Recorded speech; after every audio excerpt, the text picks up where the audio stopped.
wonder if anybody's come across this problem. It's on a little Nissan Micra. It's a VS model. I'm sure it's a 1.4 engine.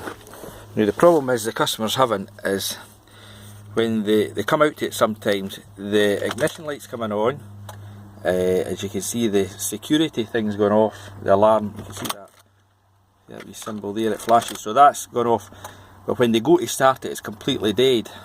So the usual problem with this is the ignition switch. So that's been changed, and also the relay in the box. I'll show you that here at the moment.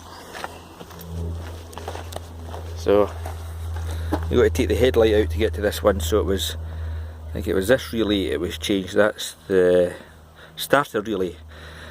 But the wiring's a bit complicated, so it comes from the ignition switch in, you see that, in via that white wire, so that's straight, so that's starter from the ignition switch. It goes through the relay, and it's going to go through that relay as well, and it comes back out in the red wire, and it's this red wire, it goes down to the starter motor. So wait for that bike to pass.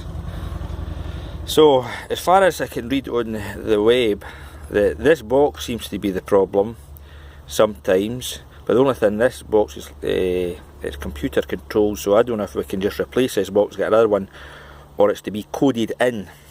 But it seems to be a common fault in this vehicle. Also the other area of weakness seems to be this fuse at the front here, but it checks out fine, and that actually feeds the ignition.